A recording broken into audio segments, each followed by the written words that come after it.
This is WFO Radio. WFO, what's up, everybody? Happy Friday to you. Joe Costello back in the WFO Radio studios. A little Friday afternoon. We're going to have a good time in that. What else are you going to do, right? You already did your grocery shopping. You stood in line 6 feet apart. Hour and a half. No big deal. No toilet paper. No alcohol. No Lysol. That's okay.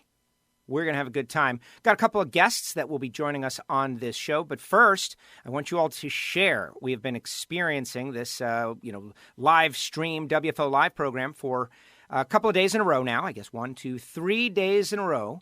And I'm learning how to fly the plane, baby. I'm learning it, making laps in this deal. But I have found that you, the listener, need to be prompted to share. And I'll give you some reasons to share, too. Because we have Courtney Enders, the first guest request on our first show with Antron Brown 2 days ago. Like, listeners were like, we want to see Courtney Enders on. I was like, okay, that we can do. So Courtney Enders is going to be on the show. And for the third consecutive week on WFO Radio on Friday, Jason Logan, Mr. All Access. And this guy's doing all kinds of great stuff. He's like the game master. And he's on social media, and he's giving away money, and he's doing all kinds of stuff, and I'm envious of him. And so I'll bring him on for a little comic relief as well. I do want to mention our great sponsors, WFO sponsors, people that help the show, talking about samtech.edu, the School of Automotive Machinists and Technology. Big help, all you kids out there. And Frank Hawley's Drag Racing School. They are so helpful to us. Frank and Lana Hawley. I am bummed out I didn't get to go on the dragster adventure. I know. I would have rocked it. I would have won, and I would have talked about it for 100 years. Let's see. Total Seal Piston Rings. Matt Hartford was incredible just yesterday. Matt Hartford was awesome. And, of course, Marvin Rodak and Rodak's Coffee and Grills.com. Where's the Marvin thing? Can't find it. All right. Bottom line, we'll get Marvin a little bit of love in a little bit. But now, without further ado, speaking of Marvin Rodak in Fort Worth, Texas, coming to you live from Fort Worth, Texas, the aforementioned Miss Courtney Enders. How are you, Courtney? Hi. Go for Joe. Go for Joe. Oh, you're giving people like inside jokes now. You're giving them They the wouldn't have inside known, stuff. So you said it. Yeah, that's so true. That's so true. How are you? Where are you? What's going on over there on a Friday at Elite Motorsports? I'm good. I'm here at our place, Elite High Performance in Fort Worth, Texas. I actually have the pleasure of the King Man, Richard Freeman's here today. We've got some cars from Saudi. We sent a bunch of cars over to Saudi over the off season, and we're getting them back about 6 at a time. So we have 6 cars being unloaded as we speak here. How was that deal? I heard it was interesting and cool. I spoke with Erica about it. She said she had fun. What about you? You know what? I didn't go. I chose not to go. I stayed home. Oh, there it is. The prep, helped with everything. We had just come off of the Vegas Pomona banquet nonsense, and then 2 weeks after that, being gone to Saudi, I just came home. I just moved into a new place and kind of enjoyed some alone time, if you will. Got it. Well, yeah, that took a very special kind of person to finish a season of NHRA and then go overseas for, it was long, right? It was like, I don't know. It was 2 weeks. 2 weeks. 2 weeks. Yeah. But yeah, it was good. It was a big show. It didn't sell as many cars as, they had told us about the situation that was going on, but we learned a lot. Have a lot of transportation contacts overseas now. Not sure if we'd ever need that again, but it'll be good once they're all back and done. Well, that's great. That is great. Yeah. So you jumped on our first live stream the other day. We had Antron on. Antron was great. And honestly, we're all stuck at home or in our offices or wherever we have to be, and we're finding things to do as best as we can. You're still finding ways to work. That's kind of cool, but you did jump on our live stream, and that's where people were like, you should have Courtney on. This is something that we've been talking about. Yeah, I'm always, especially now, but anytime I see you guys come on, the NHRA is a family in itself, but I feel that there's definitely subgroups, and not in a cliquey way, but we all have our own area of the sport, right? We deal with each other in certain areas, and you and I see each other a lot on the starting line, and that's kind of our spot there. So anytime any of my media buddies or anything pops on, I'm all about it. Absolutely. And I think that sometimes we get stuck in, racing, and everybody's got a very interesting story. You've certainly got an interesting story dealing with the career arc of Erica, but, the Disney movie, we'll talk about that a little bit. But your shirt, Pro Stock Racers, you guys are repping Pro Stock. I love it. And it's been a banner. It's been a banner couple years for Pro Stock, right? Like the category is back in a big way. It is. I think that it was almost even a sense of fake news here for a minute because those of us within the family and within the class didn't really feel like we were dying. We felt like we were adapting to a huge change that came our way, a couple huge changes that came our way. And if anything, for some reason, everybody got on this bandwagon that we were dying, but it almost gave a reason to push even harder and come back. And now we've got our own race, filling grandstands and hiring you to come out there and do all that kind of stuff. So I think pro stock's better than ever. We've got full fields, and it's only been a couple years since that huge recovery of switching everything over. So live and well in my world. So I'm wondering, is that going to be known as the Drag Illustrated World Door Slammer Nationals presented by SeaTech? Or is it going to be known as the last drag race? Because that was... Dude, how crazy. I know. It feels like a long time ago. We had such a great time. And during that... the COVID thing was a thing, and I was thinking about it, but I never would have imagined it would have become what it has become and shut down the world, right? I would have taken a little more time to appreciate every second of the time we had. Yeah, when we were on our way from Orlando to Gainesville, we just stayed out and had a couple days as a team out there, and we're watching the news and hearing about it. And I'll tell you, the moment that it got real for me anyway, in the car that I was in, when people kind of started panicking, was when NASCAR canceled. Said, holy crap, because we usually, follow seat in that way. And sure, if they're not even allowing their people to come in there, then geez, but we didn't think that it was going to be, right then and there. And it's kind of one of those things where in 24 hours, your whole life can change. Yes. I mean, my entire income, my entire everything is based on me being there. All of us. And it's an interesting time. Everyone seems to be in pretty good spirits, all things considered, certainly at the moment. But that was the last time we were on track. Good race, good job. The Pro Stock cars, star power, they had it. And it just goes to show you that at a drag race, it's what is it, like a wealth of blessings or something, in that we've got all these amazing cars. And if you got rid of, most of them, whatever's left will be the star. Pro Stock did such a great job, like being the stars of the show. They did. And honestly, having the freedom to do that, not saying that we don't on a normal basis, but again, there's a perception that we fight an uphill battle. And I think that just having that swagger, dare I say, of walking in the gates, it being not me as elite being our race, door slammers being Sure. our race, walking in there, having a little bit more of a swagger and being able to be, more Johnny Cool Cat and show your stuff off, which is what that was really all about. That is awesome. All right. So, I always get your sister with the Right on Track movie. Even the start of the year, Disney Plus comes out and people can, go see it now, right? And I said, Yeah. I'm going to watch it. And this is a perfect time, these next couple of weeks, for me to watch it. But Brie Larson played you. And that's kind of cool. She's tweeting about it pretty recently. And what was your side of that experience? We get the opportunity. Erica's answered this question 100 times. But what about you? What about your side of the movie and the fact that, one of the biggest stars in Hollywood got to play Courtney Enders? It was really cool. I always say that I was a little bit too young to appreciate absolutely everything that was happening. We were pulled out of school, had to go join the Screen Actors Guild to be able to go to school on site there. And we worked very closely with the girls who played us on there. So we spent a couple of weeks with them before and while everything was getting ready so that they could study the character, if you will. Oh, no way. But so Brie, let me tell you, younger Brie was exactly younger Courtney. They couldn't have done a better job. She basically was just herself. And we used to joke about it. And she'd say, well, this is easy. I don't have to do any kind of, character homework. She was brilliant even in that day of talking of things like that. And we just had a great time, and we got our ears pierced together on Hollywood Boulevard. We walked the stars of Hollywood Boulevard with a 12-year-old Brie Larson. Like, that's crazy. I wish it's somewhere. I've got to find it. Me and her younger standing right beneath the Hollywood sign in Hollywood. And it's just crazy what her whole world has become. Well, Captain Marvel. No, she's huge. Yeah, I'm basically a superhero. Yeah. Well, that's what I got out of that. Right. And Brie Larson too. You've done a great job. There's a whole thing, like, act like you've been there, right? Like, yeah, we had a Disney movie about us. We don't talk about it a lot. I think it's a crazy deal. It's tremendous. And now I think it's getting a renaissance because you can watch it immediately at any moment. Previously, you'd had to wait for it to be on Disney Channel. Yep. You'd have to, I don't know what you'd have to do. It was back in, honestly, the TiVo days, and when people would record on their VCRs. We have people that say we've had it on VHS, which shows how old I'm getting. Yeah, back in the TiVo days, exactly. Yeah. 2/3 of the people said, "What, VHS?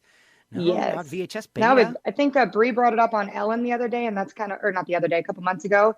And ever since then, it's just been social media analytics for Erica and I both, everything. Like it's gotten a little bit of a revamp. And those who follow me anywhere know that I always joke about coattail riding, but I'm on that coattail right now. You got to ride the coattails. No, Yep. I totally get it. You're riding the coattails. You're making it, and we're going to love the fact. Hopefully you get some sort of residual. I won't ask you if you do or you don't, because who knows? You guys were kids, but hopefully you do. Hopefully You know what? do. Ever since the streaming switch, I know things have changed, and I get a lot of letters from the Screen Actors Guild and things of sort, but accountants, you know? Right. Okay. Let's talk about primary job, and then we'll get on to our next guest who's going to lighten it up. That's his job. His job is to lighten it up. Not that it's not light already, and hopefully the listeners out there, we do actually have some comments and questions perhaps. Oh, look at all these people that are on there. Bottom line, yeah, I'm still learning how to fly the plane. Just so you know, who's out there? Guys like Daryl Gwynn are out there. Cara Marie is out there. Dan Elliott, Justin Freebird. Daryl Gwynn's here. Yep, Daryl Gwynn. DG, there he is. Gives us a big thumbs up for Daryl. Daryl. Love it.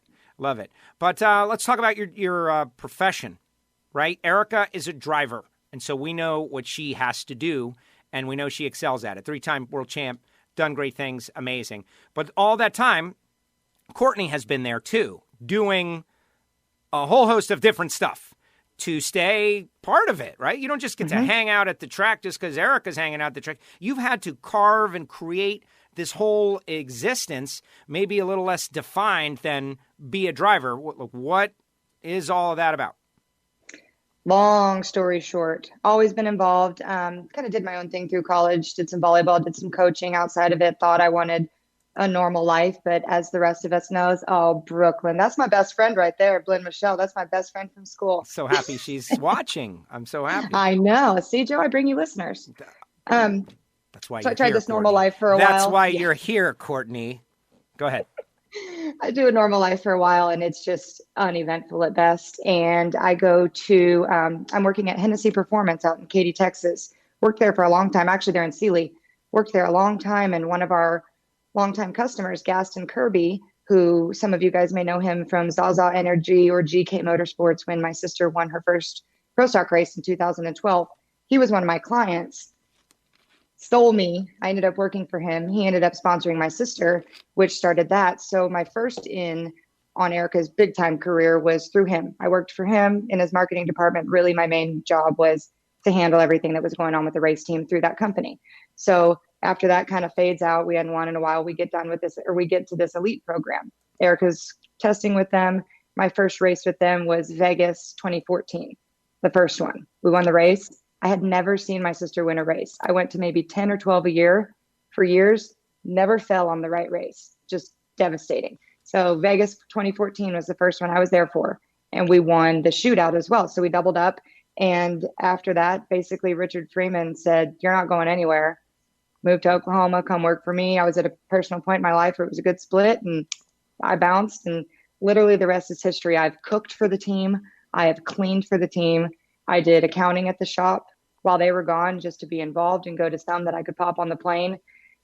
Did Erica's team management for 14 and 15, which I loved. And now I have a media business with Wes Buck and Richard Freeman. And we've got clients from Global to Denzo to Paul Lee at McLeod Elite, jegs.com. And we do everything from website management to corporate marketing to my gig at the racetrack. Yes, and you get a lot of publicity. Just my clip notes of my life. I think you did pretty well. That was a good, not quite an elevator pitch, but very, very close to it. And the reason I bring that up is it's hard out there, right? It's not an easy thing. A lot of people maybe misunderstand that you just go there and there's a bunch of stuff to do. You get paid to go to the racetrack every week, 24 races. It's great. I get to go play and hang out with my sister. Go play and hang out. Life. That's not the case. But how do you explain that to people? Like people who are thinking, and they are paying to go there. They're paying to go there. They're fans. Everybody who gets to be there is gets to participate in something they love, but it's hard. It is. And some people, I think that they want to think that maybe they're Disney fans or whatever. And I'm just kind of the sidekick. And you know me well enough. I kind of play whatever role comes to me. And if it's worth it, I'll explain what I do. If it's not, I kind of let whatever character role they want to be. And that's just what I've rolled with. So, but I mean, I think that through the years have gone on, it's all spoken for itself. People start to see it more, and I'm on the starting line more. And the red vest helped. Shout out to NHRA's social media department. Got a lot of attention wearing that red vest. Who knows what's good or bad, right? Because when that happened, it was the worst thing ever. Like, oh my gosh, we got to do this. And it turned out I fought it more than anyone. And the important people were highlighted all of a sudden. Like, these are important people with these red vests. Yeah, and so that kind of came a joke and came about. And no kidding, over the last 2 or 3 years or so, I think that just me working out there has answered that question.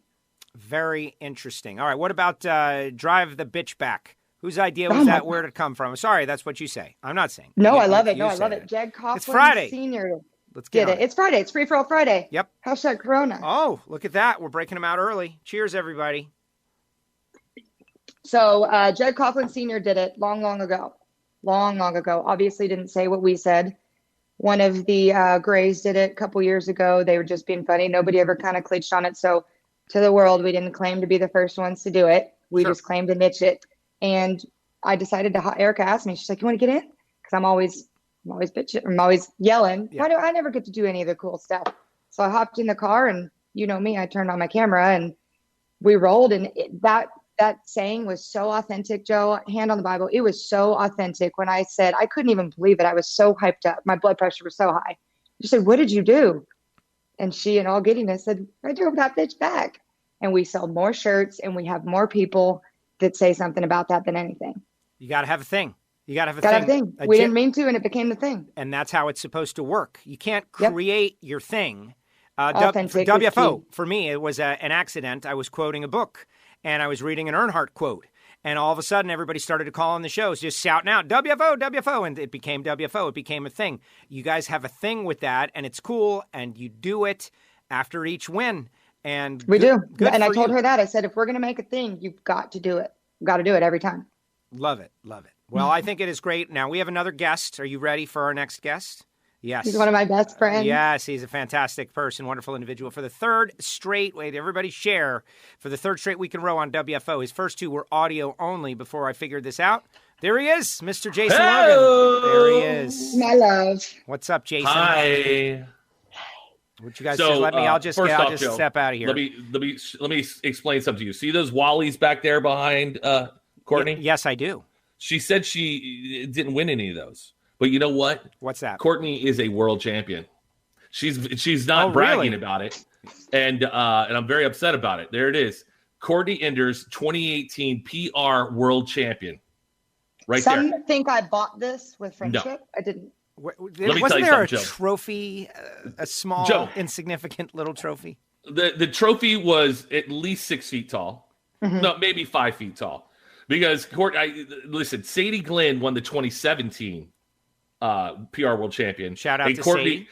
Sadie. The problem with Courtney is she's way too competitive with anything and everything. And she said at the beginning of the year, I'm winning this. She had a broken leg. She was riding around on one of those little scooter things. And she was like, I'm winning this. It doesn't matter. And of course, the way to any person's heart, especially mine, do free stuff for me. That's all it is. She was taking pictures of me. So I did buy it? You didn't buy it. You just worked your... No, there was... Look, Courtney, you made me bigger than what I am. But you were taking pictures of me. She's like, I got these for you, blah, blah, blah. I'm like... She became my unofficial PR rep. Hashtag CEPR. Listen, I apologize. I apologize big time. But, so... and what was let me just jump in. What was the purpose of the trophy to begin with? The purpose of the trophy was to get people to do things to compete for the trophy. Yeah, it's a prestigious award. Of that course, NHRA has it had nothing to to do with motivating people to do wonderful things. Of course not. No, listen, it have nothing on wherever that went. If that happens to happen, huge. She should have kept the topper because the topper was a lady in a high hat, tails, and a cane. My team destroyed the trophy. Yeah, it was, and I got her the biggest trophy I could possibly do because I wanted to see her take it on an airplane and carry it, trying to shove it in the overhead. But then I didn't realize that Courtney flies private because that's how she does. Makes sense. You know what I'm saying? But anyway, she's a world champion, Joe, and she's awesome. Also, we're going back to the ride on track stuff. Oh boy! You know how like when you read a book and everybody says, "Oh, the book's way better than the movie." Yes. Like I never saw the movie. The book. like I saw the movie 2 years ago, and I don't, just being at the track and being friends with Courtney and Erica, I felt like my personal relationship with them was the book. And then I go and watch this movie. I'm going, oh my God, they picked the right people to play those people. Like you were saying, Brie Larson was you as young Courtney. That movie, just knowing these two and then watching that movie, it was great. I thoroughly enjoyed it. I haven't seen the movie. I haven't seen the movie yet. You haven't seen the movie? No, not yet. I even did a big thing in January, like, I'm going to watch the movie. Here we go, Disney Plus. I got Disney Plus. I'm going to watch the movie. I am definitely waiting for a time when I don't have a lot going on and I can't leave the house for any reason. Exactly. And I've been trying to encourage people to have a big watch party, right? Like, hopefully people are having a watch party of this. But I did watch the first 10 minutes and decide that this is something that's worth watching because it's a movie about drag racing. Independent of you guys, it's a drag racing movie. Now, Erica has said, as a hardcore racer who considers herself like a sportsman racer, that it's Hollywooded up, right? And I know what There's that means. There's mountains in Dallas, and you can see a smoke machine. Right. Yeah. That's Salt Lake City Raceway or whatever it is. We didn't have too big of a budget, I don't think, back in those days on made-for-TV movies. Did you see Ford versus Ferrari? Ford versus Ferrari was like a huge movie. John Capps doing the driving. And as a racing person, I could find a bunch of stuff wrong with it if I really wanted to. Yeah, but at the end of the day, there was little girls and little boys watching this movie, and they don't care about that at all. Exactly. So, Jason, you just did something pretty cool. I'm a little jealous of Jason Logan, honestly, because he gets to just have fun. That's his job. Just have fun. Do some things, promote some things, but really just have fun. He's at a lot of stuff. He's doing games. The other day, he pumped up on social media, gave away a $25 gift card that I was 9 out of 10. And you get to just have fun, Jason. That's a pretty good deal. Well, here's the deal. And I was sitting in my house Monday night, and I was like, and I was looking at videos of all these DJs having their sets online and people out in their yards playing music for their having their sets. Yes. Yeah, they were on the ones and twos on the sets. And I'm like, I go, look, and some of them are good and some of them are bad. This is just the way DJs are. We're going to bang on you if you suck at your job. And you don't mix well. And I got to be honest with you, some days I don't mix so very well. And this is why professional football players don't go to pro day and throw, because that's where you'll lose millions of dollars if you can't hit the receiver down the field. So I was like, you know what? What do I do well? And I was like, I play games. I give things away. I'm going to give something away. And how am I going to do it? With Evan Jonet's least favorite game of all time, TV theme song trivia. So I played cheers for that. Yeah, there you go. Of course. Well, I don't know why it's the least favorite. I was bummed. I played right along. Let me tell you, can I comment on this game? Yes. I played, and much like Jason has told the people, I don't like to lose. So I cheated. Hardcore, but I had a conscience and I didn't submit my answers. I almost did. What? I had my Shazam. Look. And I Shazammed all of the songs and I tried to send them and nobody would accept my cheating answers. So I love it. That's awesome. Good for you for coming clean. You ain't cheating, you ain't trying. No. So we did that. We did that 2 days ago, and then yesterday I gave the prize away. It was the prize went to one of my friends at Disney. She's a Disney photographer. She got 10 out of 10, and there were 3 people that had 10 out of 10, and it was cool. It was so hard. Those were difficult ones. Yeah, I give you that. They're older ones. But, Joe got 9 out of 10. How do I miss Night Court? Night Court was one of my favorite shows. You got John Larroquette. You got Harry Anderson. You got Marky Post. You got Bull. Like, it was an unbelievable show. It was one of my favorite shows of all time, and I missed the theme. I was really mad. I still am really mad a little bit. So that the success of that one game, Joe, I mean, I think I've already sold the game and the rights. I just did one with Joey Fatone from NSYNC on his Instagram Live account. If you go to the real Joey Fatone, you'll see me and Joey playing this game today. Wow, name dropping. Name dropping, Courtney. You know what I'm saying? Why do you think Jason's on here? You got Brie Larson. I got Joey Fatone. Right. That's it. And I've also FaceTime with Joey with you. Yes, you have. So, okay, I don't even know who Joey Fatone really is. But he's from NSYNC. I know. I know. I worked for a guy that was infatuated with the whole NSYNC thing as like a 55-year-old man. And I think it scarred me and I didn't want to know anything That's about questionable. it. Yeah, I was like, it was a radio guy and NSYNC was a whole thing, right? And I was like, anyway. So Jason's like, yeah, I got this friend, Joey Fatone. And I'm like, okay, the name definitely rolls off the tongue. It's kind of a thing. By the way, I don't name drop like that all the time, okay? Yes, you do. I don't hang my hat on Joey Fatone. Well, right? No, definitely not. But it does come up from time to time. And so anyway, now I know the name. And I notice how many name drops this guy gets in the mainstream Hollywood scene. He's in shows. They talk about him all the time. He's the hostess with the most. He's got jokes. They're making jokes in episodes of shows that he's not even on about Joey Fatone. It's a thing. It's another thing. Listen, he might have been the fifth or the last NSYNC guy. All right, he might have been not the greatest one. I mean, he was not Justin Timberlake, by the way, but everyone loves Joey Fatone. Everyone. And if you watch the Kentucky Derby that has been postponed until September, he will be in Millionaires Row, and the camera will be on him, not Tom Brady, not any of those clowns. It'll be on Joey Fatone, having fun the whole time. I love it. They love him. We got some friends out there want to say what's up to you guys, obviously. Craig Garland. Yeah, some of my favorite folks That's right my there. pastor, man. Yes. Preacher man. Love the guy. And he does some great stuff. Didn't you? I love Jason manipulates the pre-race prayer, right? Like, Listen, Joe, the whole reason why I'm out there is to get my name anywhere in front. That's why I do the PR World Championship. Yes. That's why it's all self-promotion. Sorry, Courtney. It's true. I've just been heartbroken over here. I thought I really deserved You did. that. You Come did. on, You earned do. it. You won it. But listen, I think we almost had to bribe Craig Garland to pray for Team Mellow Yellow one year or at one race. And we're like, hey, Craig, can't you just give us a little shout out in your prayer? And sure enough, he was like, I can't. I don't know if I can do it. Sure enough, he goes, all right, I got you this time. And you know how he does his thing, bless the first responders, bless Safety Safari, bless. And then when he dropped bless and pray for Team Mellow Yellow, boom, done. That's it. Mic drop. Racers for Christ Pastor of the Year award. You do know you've heard my story with Craig Garland, right?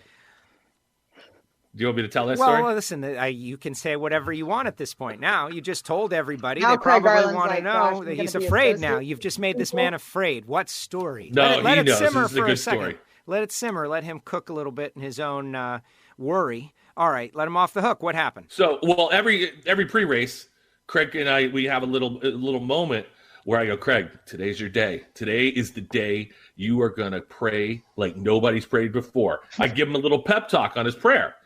He goes, and after he's done, he'd come down and be like, how was it? I think I missed it. He goes, I'm like, Craig, I was a B+ today. I don't know. So we have this going back and forth, but it all started one weekend where Craig comes down. He comes down. He's like, hey, how was it? And I go, Craig, you know what you did? You made that prayer your bitch today. That was it. And I told that story at the banquet in front of Angie Smith at her table. And Angie Smith literally spit her food out and went. She was like, I can't believe you said that to Craig Garland. He's a pastor. I go, but he did. He made it his bitch today. So I figured out, it's a modern way. He does grade himself after every prayer. Bless his heart. He's like, I screwed up this. I'm like, Craig, no. No, he's the best. There are some tracks, though. I'm not going to say it. I won't say it. This is what annoys people, man. Friday. You got to give people what they want. You got to give them what they want. I will say, while you prepare what you're about to tell us, Craig says, tell it, man. Craig says, tell it. He says, drop the mic on everybody. Well, that was the first one. Craig's real. I'm talking to myself every time I get off that stage. Every time, like, oh, man, I messed up. Oh, man, I messed up this. I messed up that, right? So, everybody is their harshest critic. Jake Hodge just made me laugh. Long-time listener, first-time caller. Roll up your windows. Turn off your radio, Jake. Roll up your windows. Hey, Jake, what's the phrase that pays, Jake? Come on, man. Tell us. Phrase that pays. Caller number 9, you get the whatever it is. Jake Hodge. So anyways, yeah, we love Craig Garland. He's awesome. Yes, he is very I love him. Let's see. What's the Weston? That's another Hennessy client of mine. There you go. Boy, yeah. It's almost like a contest. Courtney versus Jason. Oh, I win. I don't know. You know what? I actually thought about having you guys do a little contest, like a competition against one another. Yes. Notice I didn't say a game because Jason is the game master and I am I am a little envious of that, but I like to play games too, and I figured I would pit you guys against each other with like the most basic of games. Are you All right. Are you up Let's for make it? it happen. Are you Of up course. for it? Okay, of course you're up for it. Okay, Courtney's definitely up for yes, it. no, this is easy stuff here. Okay, so Okay. and I'm kind of sorting it all out as we do this right now. So I've compiled two categories. And I am going to create 2 questions, and it's going to be real easy. It's going to be real brief, and you guys will answer. Okay, so the first one is an audio. I'm going to ask the question. You just have to answer, and then the second one is going to be video. But here's the first of the 2 categories. Okay, are you ready for the categories, contestants? Yes. Okay, the first of the 2 categories is 80s action movies. I lose 80s Done. action because I'm movies. not Okay, 100 like okay. Jason. But the second, Dare you? If I can't win, I have to make you feel like crap. Oh, I don't feel like crap. I get it. I'm stretching out for this one. The second of the 2 categories is health and fitness. Clearly, Of I'll course, lose that. I'm winning that one easily. Yes, exactly. So there's one Look what category. I'm holding. One person is strong, and the other person is strong. Okay, so the first How are we question. gonna, how are we going to ring in to You're win? you're gonna wave your arms, and I'm gonna see Okay. who. Right, exactly. All right. Whoever waves their arms the most viciously and the quickest will get the answer. Okay, first up in 80s action movies, this 1986 action movie was directed by George Cosmatos, and the subtitle was "The Strong Arm of the Law." What the- If you that's need extra help, ask me. Yeah, I don't. Extra help. It Yeah. starred Sylvester Stallone. Oh, Jason Logan. 1986. 1986. You're running out of time. We don't I'm have going to buzzer. go over the top. Oh, the answer is not over the top. Incorrect. Courtney, your chance to steal. I'm not going to lie. That's the year I was born. Oh, my goodness. So The I'm correct going to go answer- ahead and go with my eyes were closed. The correct Oh, why not? answer First is blood. First blood. no, Joe, it is first not. blood. First blood would be a good answer, but no, you should have gone with Cobra. Come on. Come on, that You is should have the known dumbest- Cobra. You should have known That Cobra. is like terrible. It is. That's why I picked Hey, it. this is how I felt on your game yesterday. There it is. Okay. Next question. Now you can answer either Courtney or Jason. I'm going to display a photograph, and you name what it is. Okay. This is a yoga position. What is it called? Ooh. Do I have to wave my arms? Yeah, Courtney. yes, Courtney you gotta wins. Go, ring Courtney. in. Go. Downward dog. Downward dog. The answer is correct. Courtney wins. First. Courtney, you have won the contest. Bull honky. 1-0 This is crazy. over Jason. have a tiebreaker? Congratulations. Yes, the No final way, category. Joe, that's terrible. You want I wave my hands first. I didn't see it. I was looking the other way. Okay, I do Little have a Jason, tie-breaking. We'll give you that if you want it. We'll give you that. So you can advance to the bonus round. Don't you dare. Let's go to the bonus round. Bonus round. Category Points of over bonus round. double. Drag racing. That is the category. Drag racing. I'm out. You've learned a lot, man. You've I'm come out. really far. Thank you. Okay. All right, let's go. This you got to wave your hands. Okay. This Well, pay attention category. this time, Joe. This category of drag racing are known as the kings of the sport. I think it was Jason. You darn right it was Jason. Go ahead, I'm Jason. going Top Answer. Fuel Dragster. Top Fuel Dragsters. He got it. That's an opinion-based question. All right, Yes. and there it is. Jason Logan wins the silly little game. Good job, Jason. Well, that was good. But thank you. Courtney let you back into it. Also, I was going to lose on purpose just to say pro stock. No, so you weren't. Oh, You don't Yes, I lose on was. purpose. No, that was you good. weren't. because pro stock wins. I think that was tremendous. I think you did a great job. Listen. And see what do the people say. Let's see. Hannah's out there. What's up, Hannah? 3 of my My favorite girl, people. This is Hannah. the best. What's up, Hannah? She looked good yesterday in our little Zoom chat, by the way. Hannah looking like a 2050 space astronaut. She did. Can I make a PSA? Can I make a quarantine PSA? Yes. Yes. When on a Zoom call, you need to look below a 5. It's just, Right. It's just the right thing to do. She was. You can't she be was coming at a on 10. there like Hannah looked. She had makeup and everything. Specifically, My hair was for- like, We were on a boat. It was terrible. You were on a You boat. were on a boat. That's I very was different. working yesterday. When you're on a boat, it's very different. Let's see. Oh, look who's here. Jason needs to DJ every race for the rest of the time. Let's talk about that. The music on the starting not? line. Game changer. New atmosphere. I think it is something that should be employed at every race. And now you are working literally every second of the race. Well, that's the problem, Joe. Every second of the race, I've gotten used to only working the pro session, and I can't be like out there during super stock on the ones and twos. Am I right? No. I am. 10 minutes before nitro cars come back. That's what I would do. 10, I agree. 10 15 minutes, and all of a sudden you build it up. Listen, some people don't even like prime time yet. So let's get prime time going, and then we'll work on getting all that other stuff. There was a guy that came to me. He's like, I hate that. I was like, oh, well, I know other people like it. Nobody likes it. And the person next to him goes, I like it. And his wife goes, I like it. And everybody likes it. But it's fun. Listen, it's just something fun to do with all the other drivers, and all the drivers pick their own music as well. It's not me picking, scenario by, for Antron Brown. That he picked that. I didn't do that. Although, if these drivers don't get their songs in by Thursday, Hannah and I are going to – I've already laid the hammer down. Somebody's going to get Baby Sharked at some point in time, and it's not so it's no longer like text as it happens. Like you got – It was never text as it happens. It was never text as it happens. It was there was always a protocol, but, of course, we break the protocol for good ideas, and that was the deal. It would have to be a good idea. And Hannah's super nice about it. Like too nice. I'm not going to call people out, but some people just, as they're in the staging lanes, hey, change my song. I'm like, what? There's no Wi-Fi in Norwalk, Ohio. I can't do that. Yeah. And then I make it happen. I make it happen, though, and that's probably feeding the beast probably too much. Well, but if it works, it works. That's the thing. If it works, it works. And if it doesn't work, then we move on. Mike liked it at the Door Slammer. It was fun, though. Yeah, I mean, I'm with Wes on that. I mean, I think it was a total game changer. It kept people in the stands for sure, because when we had those couple of oil downs and Stevie's crash and stuff, I mean, we had a dance party on the starting line. Right, and guess what I didn't do? Play what everybody wanted, because Wes was like, I don't want to hear any rock. I don't want to hear any of that stuff. I want to hear music, dance music. I'm like, done. I'm in. Well, by the way, go ahead. By the way, that's the last I've DJ'd. That was the last time I DJ'd this whole. That was all of our last hurrah. That was like forever. The last drag race, man. I'm telling you, it was a thing. When you can get Ricky Smith and Kim Anderson to both dance on the starting line in front of a bunch of people, you've done something well.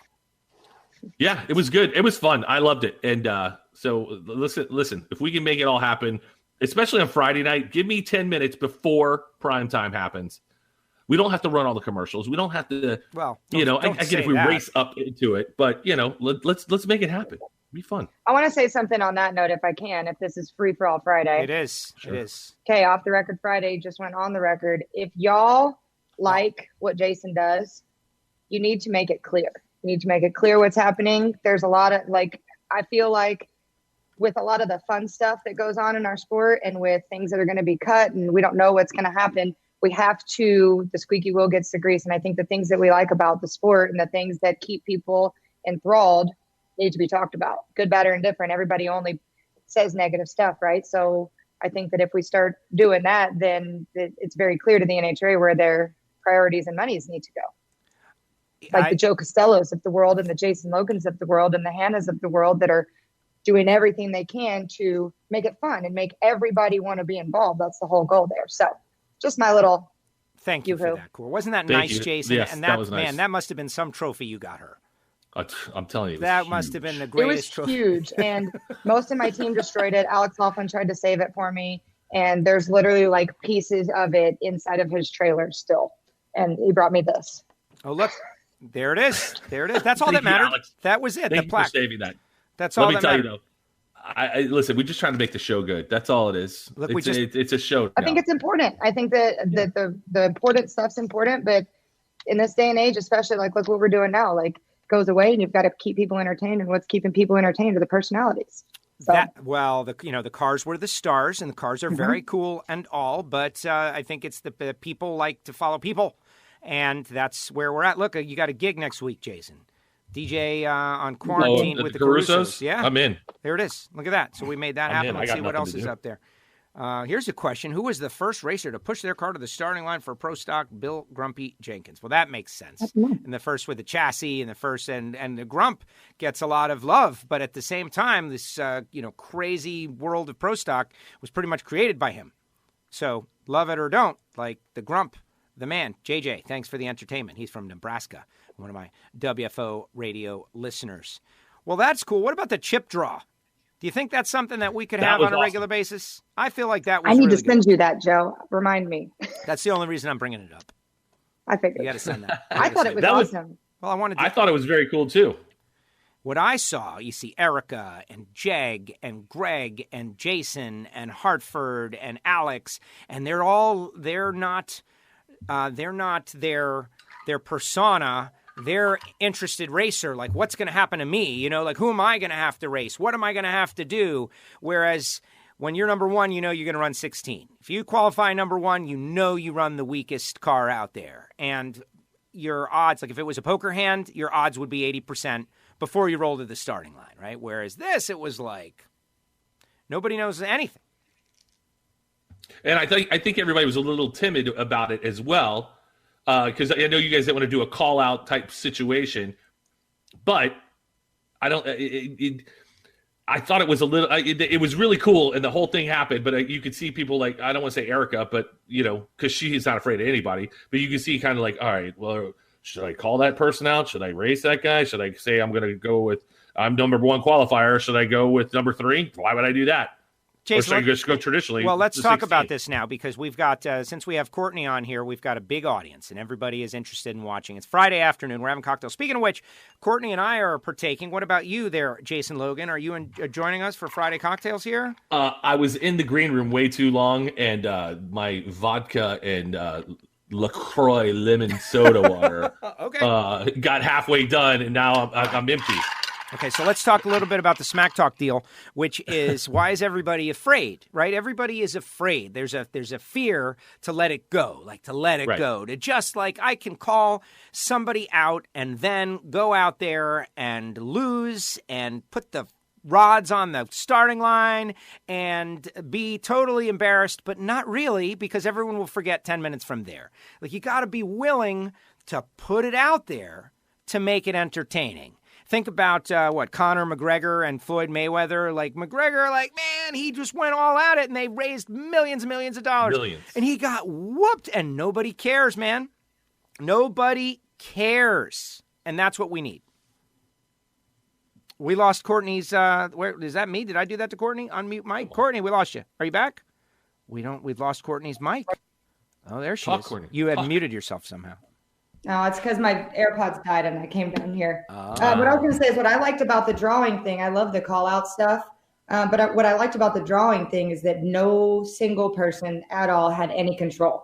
Like when it comes to call out, somebody's got control, right? If Stevie's going to call out Alex or whoever it may be, whoever at some point the control switches. With this, everybody walked in there. And one of the cool moments, I was standing kind of up on the wall. I went live on Erica's page, but I could see like a sea of all the people. There was, you were there, national anthem people were there, all the drivers were just there waiting. And they were all kind of like fidgeting, nobody had any freaking idea what was about to happen. And that's the kind of stuff that I like the most about any of this. I think I told Alex when we were coming in the track on Sunday morning, I rode in with them and we had no idea what was going to happen. He ended up winning, right? But what I like most about drag racing and live sports is nobody knows what's going to happen at any second. And that even to me, built that up and made it even cooler, like made those Sunday morning butterflies even better because it was just that much more unknown.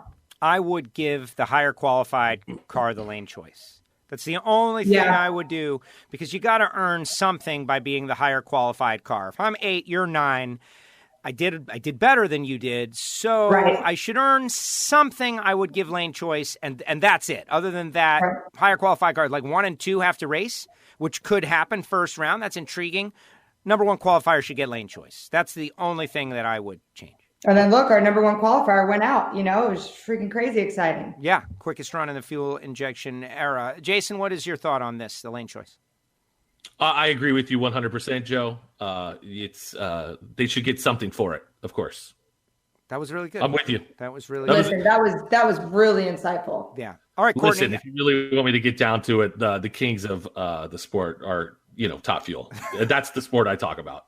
That's the class I talk about. Okay, Courtney. If we're going to do this, if it's still Free For All Friday, I have a bone to pick, and maybe our listeners and our commenters can weigh in here. When Top Fuel and Funny Car are finished racing, there is a thing that comes up on the TV, and it says, next round, 12:15. Yeah, take your drinks there, buddies. Listen, I'm told what to do, Courtney. All right. I'm going to tell you my quarantine non-manicured nails to hush. One time in particular, it always bothered me, and I've even stood up on the wall and called out fans, say, "Where are you going?" Like I'm that crazy lunatic. This one in particular time, my best friend Jason Logan was the one holding the sign that was handwritten, and it said next round 12:15, and my sister was up next, and he was telling people to leave the stands. How could you do that, Jason? Listen, I'm told to do what I'm supposed to. Campaign to where we don't need to do that anymore, Jason. Listen, I was told to do this. I didn't want to, but I did it, and I thought I was having fun with it. I would change the color of the Sharpie each time. Did you at all ever think my very aggressive friend Courtney is going to be upset? Oh, no, I did, especially when you yelled at me and go, "Don't ever show that again. How dare you?" I've never yelled at anyone. Oh. Well, listen, I understand why they do that. I disagree. I do too. I'm just kind of joking. But you're not, though. You're not joking. You're correct about it. It's these three categories. When you go back to the 50th anniversary, media guide, they put three categories up there. There's Bob Glidden, there's Grumpy Jenkins, there's Snake, there's Garlitz, there's Muldowney. You've got Top Fuel Funny Car Pro Stock. It's a three-legged stool that is NHRA drag racing at the pinnacle level. Now Pro Stock Motorcycle, yes, of course, and they all deserve respect, right? But after the Nitro cars, which have every advantage, they're louder, they're faster, they're amazing, you shouldn't tell people the show's over. Right. The show's not over. It's just a different show that's coming out now, the fans believe whatever they're told, and they're told it's not important. The more technical, different style of race car for many different reasons. If they were doing that, I would maybe back in the day, maybe I would not have become such a big fan of Pro Stock. Except I got excited when the factory hot rods rolled around the corner. When it was you Frank are a fan Iacone. of Pro Stock. I see you. Yeah, no, I am. Like the Pro Stock is my category. That's my top category. I'm a bracket racer. Like that's the thing is every NHRA member bracket racer, if you ask them what's your favorite category, they'll probably say Pro Stock. It's just math. I've even envisioned it like a little 30-second cool video. Hey, Kingsridge Media will do it, NHRA. Cool video that explains in a quick nutshell, like I did my whole deal.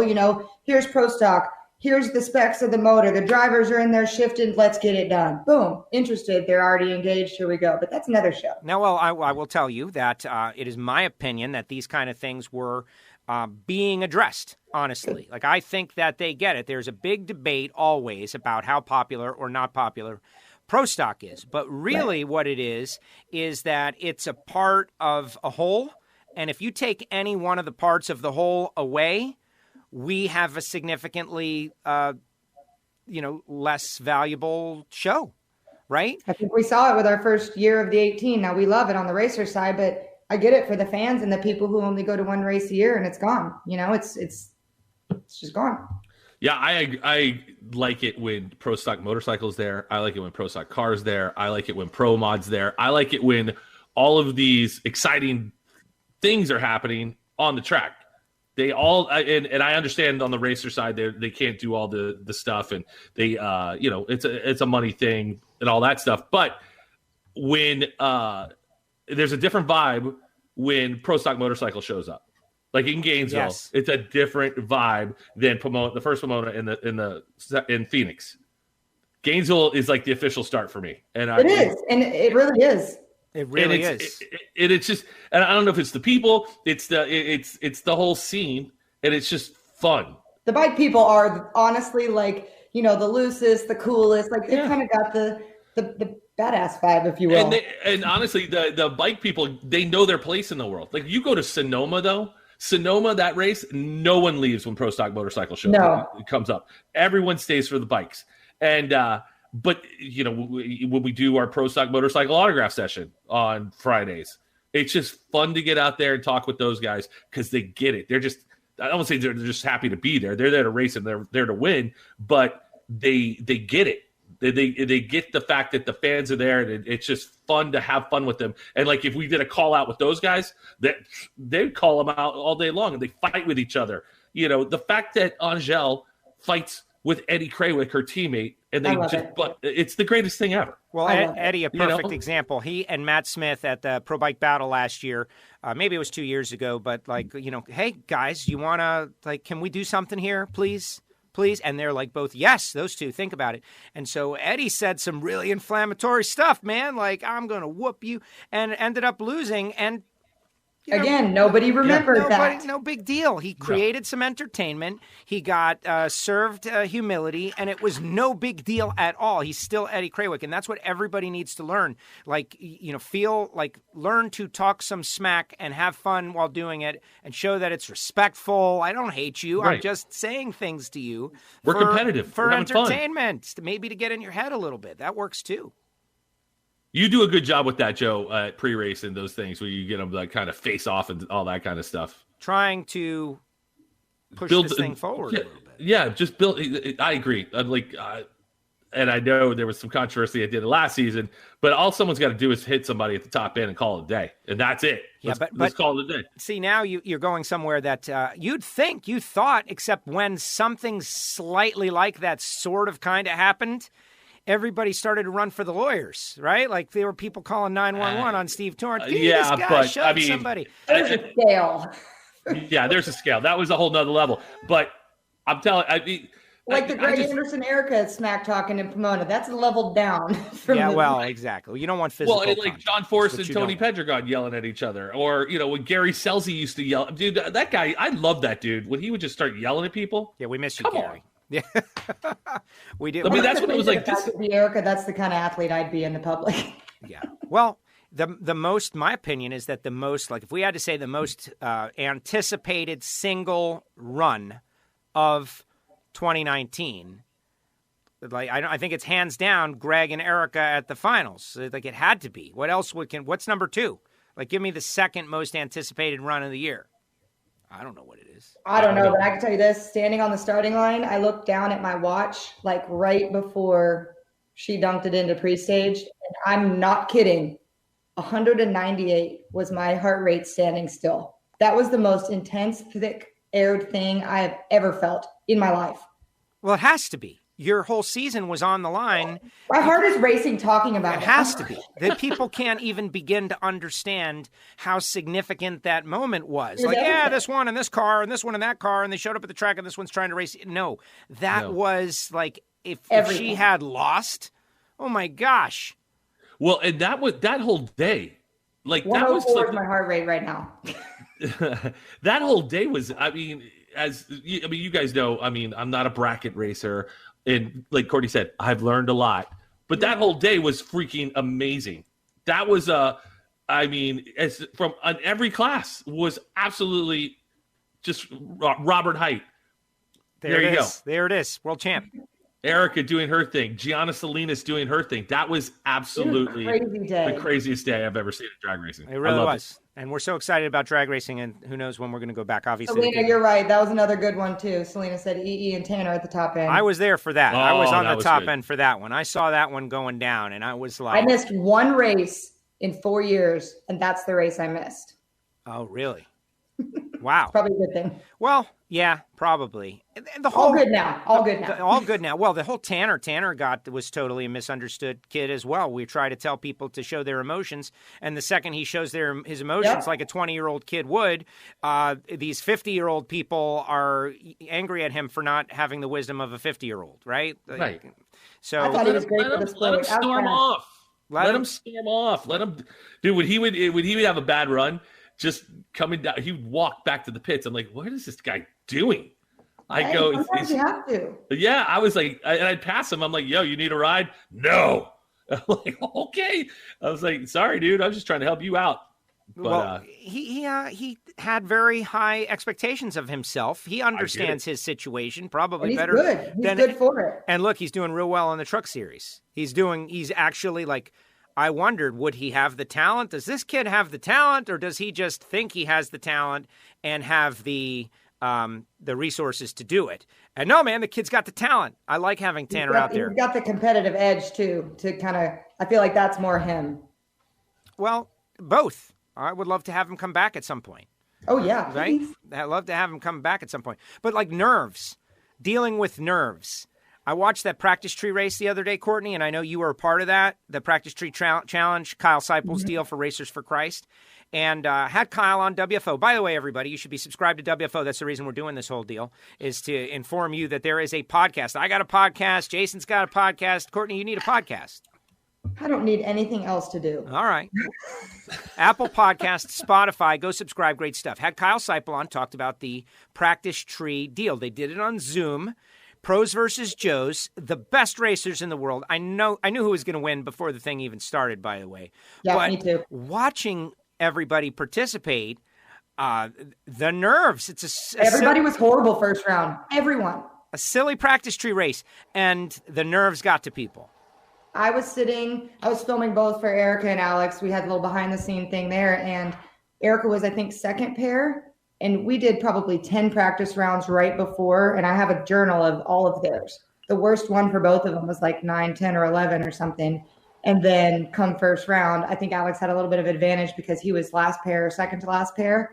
And I was over my sister, and I could see her pulse. And that girl never gets nervous. Like we joke, she has ice in her veins. She just doesn't have the ability. But we see now that when she says, when I put my helmet on, like she didn't have a helmet to put on. And I think that that's a little bit more of a vulnerability for them because they're usually hidden. But in my opinion, Alex, I don't know if y'all have watched it yet. Do you hear race cars? Yes, we hear race cars. Sounds like something. What's going on in there? All right. Welcome to my life. But anyway, it was awesome. They were nervous. I could see their heartbeats, and it was crazy. And I would never do that. I would be horrible.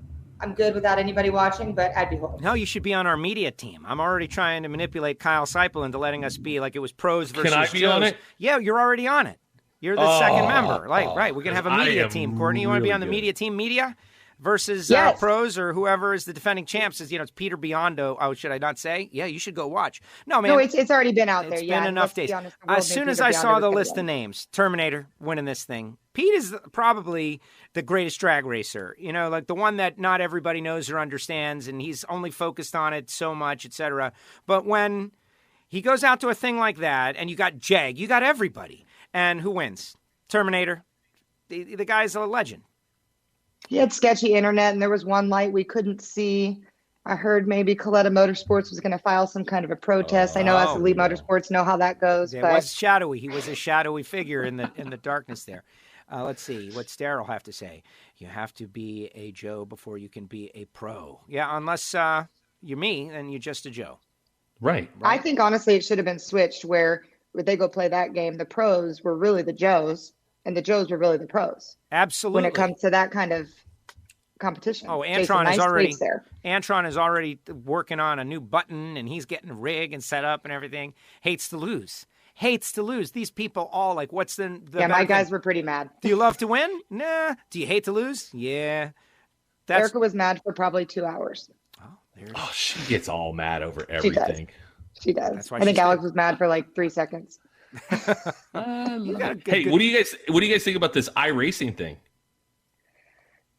I don't know anything about it. I know. We don't have one. I don't game. I'm not a gamer. I understand it's cool, and now I know it's the only thing that we have, but I don't. Hey, Jason, what do you think of crack? I think it's addictive. I think these people who are all in their living rooms with their $10,000 rigs. What do you think of crack? They're all racing. Caps is on there. Totally racing. They're all racing. They're in their living rooms. They're racing. I think yes, I get it. I've been there before. That's the thing. I'm the guy who is over the addiction already. Here's PlayStation 3 comes out. Gran Turismo. All my life, I would love to drive. Road course stuff, whatever. I love to drive. It's just that you guys know, driving, you only get to drive if you've got money. That's it. It's the kind of thing. You've got to create the resources or build the resources or get somebody to sponsor you or something. And so, driving is rarity. But when Gran Turismo for PlayStation 3 first came out, I was like, this is the closest to real that I could get. So I built myself this seat, and I built a rig. I'm talking PVC pipes from Home Depot. I got a racing seat from a car, and I built this thing, and I built it in my hands may have made it. And so I started to play the games. I was married at the time for a little while. Keep that in your back pocket. Anyway, so I used to do an overnight show, got home at 6 a.m., And I would set up the game, and the wife would still be sleeping. And I'm playing the game, and the wife gets up, hey, good morning, morning. All right, then she goes to work. And I'm playing the game, learning how to drive at Monaco, trying to get this crazy license, right? And this thing is so realistic, it's fighting back against me. It's like 2005, 2004, I don't know even when. So I'm driving and driving and driving. I get the license, it's great. And then the wife walks in the door, and it's 6 o'clock at night.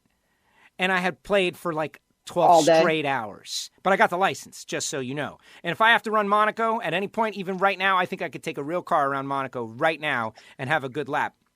It was at that point I realized, yeah, man, this thing is unhealthy. This is unhealthy. One day. 12 straight hours, brother. 12 straight hours. And you were like, I'm done. I'm no longer married.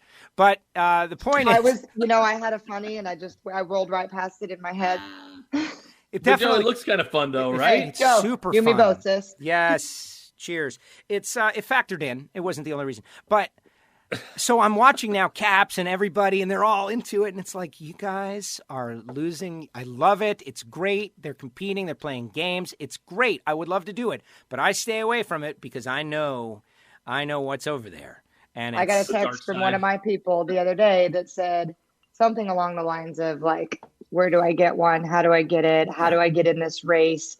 Sean Langdon and Cruz Pedregon are racing. Why am I not racing? You can imagine which one it was. So he went and got all the stuff he needs, came to the shop the other day, and had to use our internet to update his PlayStation and do all kinds of stuff for Call of Duty and other things, I'm sure. But so I think he's going to try and get into that too.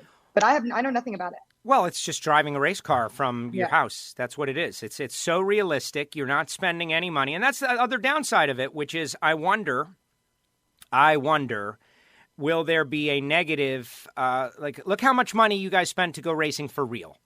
Well, what if 1 million people are going to watch every week if it's not real? Why would you bother to do that?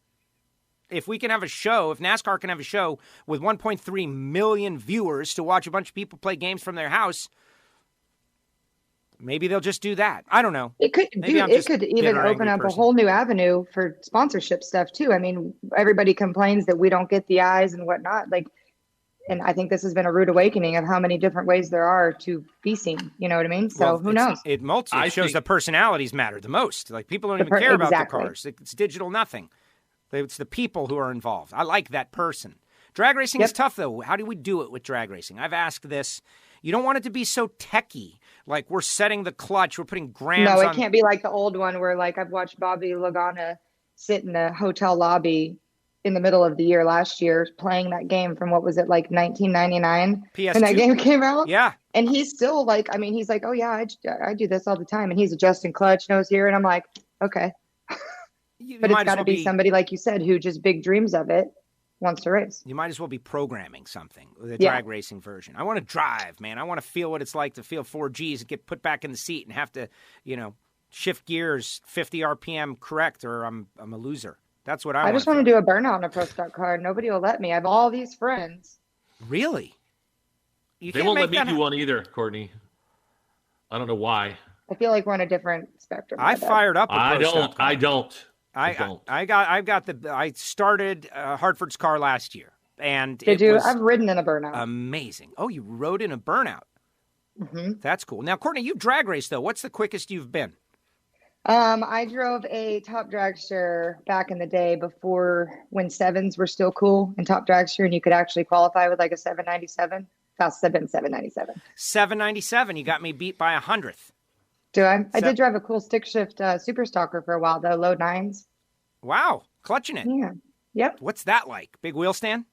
Big wheel stand. I just told Marty Robertson, he's here too. I said, you're shifting 1, 2 in the air and then 2, 3s back up in the air again because you've bounced. So of the 4 times, you're twice in the air at least.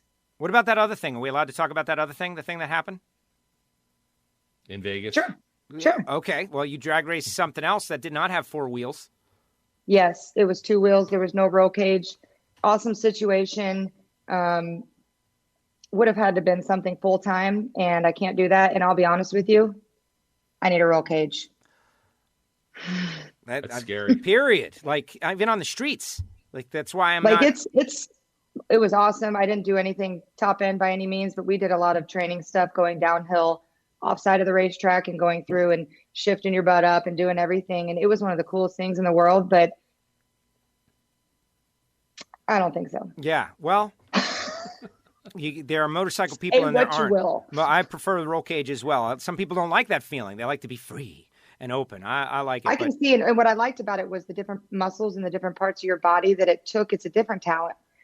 You not only have to have the set, you have to have muscle manipulation that's unreal. And that's why those guys and girls, Angie, Kelly, all of them, they're so active on gel about all their workouts, and their workouts are very specific to what they have to do. I told Angel the other day, I get her on my watch every day when she does her workouts. I wish she'd do something online to put that, because everything is so scientific and specific for what they need there. And I think further than hand-eye coordination, our sport, those are the only guys and gals that really have to do something like that. I also think that it's it's so much easier to learn something from the beginning, Mike, from don't be scratch, and I think don't be scared. Exactly. I'm working on it, Mike. Oh, you guys can see the comments, like all the comments, even the ones I don't put up. Oh, that's course. great. I didn't know that. You could see all the comments. And you get Blower Bob up there. You got plenty of muscles. You do have plenty of muscles, but to train those muscles to do what you want them to do, that's the like problem. a squeeze of your oblique, like bringing your knee to your oblique was amazing. That's one of the coolest things that Jerry Savoy taught me. Never turning, never anything. It's always some kind of a squeeze to get everything to turn. And that was one of the coolest things, because I'm a big fan of muscle manipulation. So I enjoyed By the that. way, you guys are talking all this technical stuff.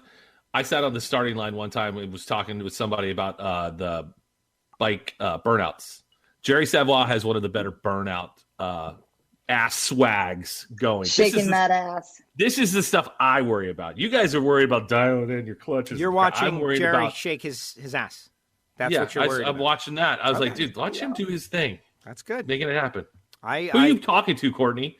There's a whole shop of stuff going on here, and people All keep right. coming in, and I keep saying, do you want to be on? And they're like, no. But let me tell you, the only one who didn't say no yet, very much. Here we go. This is the big finish. We see the scooter. We see it's Alex Oh, Laughlin. there he is. There he is. What's up, Alex? I think he heard me talking about him a minute ago, because that's when he walked in my door. Well, that makes sense. Hey, he's your defending U.S. Nationals winner. He is defending U.S. Nationals winner. By the way, did you see Courtney 50 go grand, through the too. shop? Did you see Courtney go through the shop with Chase the other day? I did. And Alex, Alex said? He said, "Yeah, I won a big race, but you guys won 2 small races and the championship." Or what was that whole little comment he made? Hold on, I'm going to put him on here and have him tell you. Yeah, let's get him. This the air buds. It is. What did you say, Jason? Say that again. I said, I asked him. I said, "What did you say? I won 1 big race, and you guys won 2 little races and the championship." What was that whole thing you said? That was exactly it. He was just talking noise. Yeah. Get in front of the I camera. bet he runs around there just throwing it up. Indy, number 1. He I won, love it. He won Indy. No, that's it. There are people, they win Indy once, and that changes their life. They're an Indy winner forever. It's a big deal. That was a little difficult for me. I'm sure you're very conflicted. But no, I you got the first few minutes I went over to the start, or not the starting line, the winner's circle, and as genuine as possible. Like, he's one of my best friends in the world. I went up to him. I said, "I'm really happy for you, but I can't show it yet. So give me a minute." Well, that was cruel, what happened to your sister. That was cruel. It was But just a whirlwind of emotion. the cosmic forces, they have reasons for everything, right? It was his day, and that's a huge part of his career now. So, And it was motivation for the championship run. Like, who knows what happens if she wins Indy? Then maybe the motivation for the championship run is different. Maybe something is different. She won the championship, that's because that made her. And I don't say mad as like Erica being a mean person. Mad is like what she gets to get. Not mad at him, not mad at anything, but that's when she got mad and said, "Okay, here we go." There you go. All right. Very good. All right, guys, big finish. Jason, Logan, any final thoughts, final direction you want to put out there for the world of Facebook and YouTube and WFO Universe, etc.? First off, Joe, I want to say that Courtney did not buy her world championship. Good. Okay. Good. She did not do it. She earned it. Okay. Second off, Joe, please, if you don't watch Right on Track by the end of this weekend, I don't understand how you're going to be able to have this WFO radio show. I know again. it's a bad stat, but it's kind of like Hey, let me ask you this question, Joe. Have you ever seen Heart Like a Wheel? yes. By the way, give it up for me knowing that title. Come on. You people act like I don't know anything about drag racing. I know stuff about drag racing. You probably just Googled drag racing movies. Shut up, Courtney. I did not. But yeah, Joe, this is fun, man. I am glad I got to come here and drink a drink with you. And Don't you have Listen a to podcast? Aren't you going to I record a do. podcast later today? At 8:30 tonight, I'll be recording it. I don't know when it'll drop, probably tonight or tomorrow. But it's called Two Fat Dads, TOO, because it's funny that way. Fat Dads. And you can find that on whatever, Podbean, Apple Podcasts, all that fun stuff. And look for me to do more game shows where you can win fabulous prizes and surprises valued at well under $75,000. Joe, back to you. I love the fact that you're sending out prizes and actual gift cards and stuff, and I'm going to try to win them. Listen, I'm trying to win. Look, I got a Starbucks. Ah. I got Amazon. What do I got here? Wait, spa and wellness gift card. I don't know. Ooh, Bass Pro Shop. That's $100 one, Joe. I think I want that one. Yeah. They're just here. What is it? A $10 Apple iTunes one. I mean, I got stuff everywhere, man. So and I'm gonna go through my garage. I might pull out a 6-foot vase and give it a vase or something. Vase, exactly. Okay, Jason, that's tremendous. Stapler. I don't know. Whatever happens, just spray it down before you send it. And Courtney, Final thoughts. Take it wherever you want. I have one. I have a surprise, and then I have a final thought. Here's my surprise. Surprise. Hi. It's Erica. What's up, finish. Hi. I gave the people what they wanted. Yes, they do. They want Erica. Now go away. My Erica. turn. Get out. Right, that's it. My turn. That's it. She gets a lot of spotlight. There. All right. My final thoughts really are that Pro stock races matter. Pro stock matters. So true. I love it. Yes. We got to get back I racing. had fun with you guys today. This is super fun. I'm glad you guys wanted to come on and kill a little time on a Friday afternoon. Hopefully get people through their days to happy hour. Hopefully they have a beverage or 2 or 3. Everyone has been so supportive. We got so many comments out there. Craig Garland. Craig Garland's there. Yeah, stay safe. It'll be back before love and prayers. Thank you. Everybody just super excited. Give away your motorcycle. Oh, look who's out there. Nikki, the next game better be better, Jason. A little anger right there. It'll be a better game, and I promise you I will have a celebrity with me. It's only a bad game because you didn't win, Nikki. That's the reason. Listen, I was way over. I was playing like it was not made Alice. for people like Nikki, Allie, and I. Right. No, there was. I've played like today. I played Taxi. I'm like, come on, really? The Taxi theme. I'm not getting older than I am, but really, they're waiting on me. Oh my gosh! Oh, look at that! Look at her with her arms Tap your crossed. foot. Oh, and here comes Richard. Oh, now there he is. That's right, Freeman. There he is, Richard Freeman, the man who saved Pro Stock. Go ahead, say again. I said, what's up? How are you? I'm doing good. Look at this guy. They always take my thunder. No, it's a big finish. This show is all about you, Courtney. All about Courtney. All right, guys, thank you very much. I appreciate you guys are both great. Thank you so much. I had fun. You had fun. That's it. It's a win. Give me 1 minute. I'm coming. All right. I'm blasting you out of there. There goes Courtney. Courtney's gone. She had to go. Jason, you're about to go. I'm leaving, Joe. Right. This is definitely way better than just audio. You have to do it like this every time. Every day. That's it. Well, the problem is so awesome. It's so much harder to do, by the way. That's the thing. But you get proficient. I'm flying You'll figure it out. You'll be in the low 7s sooner enough. Wait, what do you mean? I feel like I'm in the high 6s already. This was high pretty 6s, great. There you go. Tell everybody to subscribe to WFO, man. Give them the good pitch. Hey, listen here, everybody. Subscribe to WFO Radio and make it happen for all of your racing information. What? There it is. All right, Jason, have fun on your podcast. Peace. There he goes, Jason Logan. And there you have it. Now it's just me. Thank you so much, everybody. You guys have been great. And look, we got Blower Bob is out there. Great job. I want to watch the next one. You got to subscribe to WFO. No, listen. No, this is not always happening. I'm an audio-only guy. That's what I do. Talk radio guy. You're working. You're driving. There's a lot of times where you can't be watching this stuff. I will post this audio on the WFO Radio podcast. Look, Mikey Heiner is on there. Oh, Richard in the house. Oh, the way he says it. It's so, dismissive. Bobby Graham out there. Video is much better. Video is not much better. It is when Courtney's on. But now, all of a sudden, the video is a lot less interesting, isn't it? Yeah, exactly. $5.99. I'm in the 5s. Love it. Daryl loved the T-shirt. Excellent stuff. All right, guys. You guys have been tremendous. This is really not for you, though. This is for us in that we're all going stir crazy out here in the world. Everybody knows it. We're all going stir crazy. We're trying to find different stuff to do. We're trying to work really hard to figure out what is next. And I know you know that we're all just trying to get back to the racetrack. And we want to go racing. I'm doing what I can do. You're doing what you can do. Get organized, get ready, get back to the racetrack. And pretty soon we will. But you got to take care of each other, right? Your friends, this is the time where we all figure out what really matters the most. and I think it's going to be great. Thanks to everybody. Like, look at this. Tammy, thank you. Tammy, appreciate that. Jeremy, thank you. Selena, 610 or DQ. Either or. I'm happy to be out here racing, doing our thing. Hey, I want to remind everybody you can get a WFO Radio t-shirt at nitrofishracing.com. That is true. We've got great sponsors. The WFO sponsors like Marvin Rodak and Rodak's Coffee and Grills.com, plus samtech.edu and Total Seal Piston Rings. They make it happen.